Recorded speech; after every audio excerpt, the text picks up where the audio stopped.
Police commissioner Shri Gehlot સાહેબ દ્વારા no drugs in Surat city campaign ચલાવવામાં આવે છે। તેની તકેદારીના ભાગરૂપે સેક્ટર 2 સાહેબ શ્રી ડામોર સાહેબ તથા ઝોન 4 શ્રી ગુર્જર સાહેબના માર્ગદર્શન હેઠળ ઉમરા પોલીસ સ્ટેશનની સર્વેલન્સની ટીમ નાર્કોટિક્સનો જથ્થો શોધવા માટે પેટ્રોલિંગમાં હતી। દરમિયાન ઉમરાના surveillance સ્ક્વોડના head constable Siddharajsinh Bhikhuba તથા કોન્સ્ટેબલ મહેન્દ્ર માલજીભાઈ તથા કોન્સ્ટેબલ શુભમ રમેશભાઈ નાઓને સંયુક્ત રીતે બાતમી હકીકત મળેલ કે ઇન્ડોર સ્ટેડિયમની પાછળની ગલીમાં હાર્દિક પરમાર નામનો ઈસમ છે એ ગાંજાનો જથ્થો વેચવા માટે આવવાનો છે।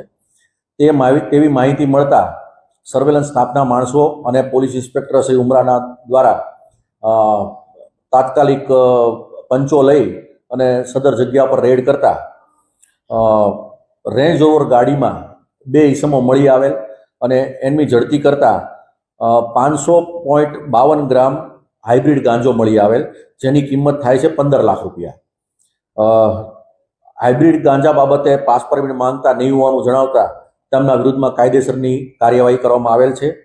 અને એમાં એક છે હાર્દિક રાજ સન ઓફ યોગેન્દ્રસિંહ પરમાર, જે ઉંમર વર્ષ 25નો છે અને રાજપૂત ફળિયું ડભોલી ગામ ખાતે રહે છે। અને બીજો ઈસમ છે એ છે જેનિસ સન ઓફ ચતુરભાઈ કાથરોટિયા, જે 20 વર્ષની ઉંમરનો છે અને રામબાગ સોસાયટી અશ્વિની કુમાર રોડ પર રહે છે। પ્રાથમિક પૂછપરછમાં હાર્દિક રાજે ગાંજો મંગાવેલો હતો અને આ જેનિસ કાથરોટિયા છે એ આપવા માટે આવેલો અને રેડ દરમિયાન પકડાઈ ગયેલા છે। સાહેબ, આ લોકો કેટલા વખતથી ગાંજાનું વેચાણ કરે છે અને ક્યાં આ લોકો લઈ જવાના હતા ત્યાંમાં? એ બાબતની પૂછપરછ હજુ ચાલુ છે। આરોપીઓના CDR મંગાવવામાં આવ્યા છે અને એના ઉપરથી આગળનું ઇન્વેસ્ટિગેશન ચાલુ છે।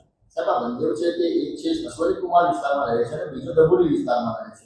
સુરતના ગુંડોળો સિલેક્ટ કરવાનું કારણ શું આટલે દૂર? જનરલી જે આ સેલિંગ કરવાવાળા છે એ પોતાના વિસ્તારમાં ક્યારે પણ ડિલિવરી કરતા નથી।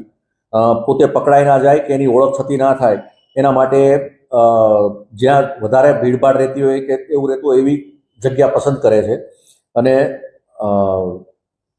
આ બાબતમાં એમના વિરુદ્ધમાં કોઈ ગુના દાખલ થયેલા છે કે કેમ અને કોને આપવા જવાના હતા એ બાબતની અમારી પૂછપરછ ચાલુ છે।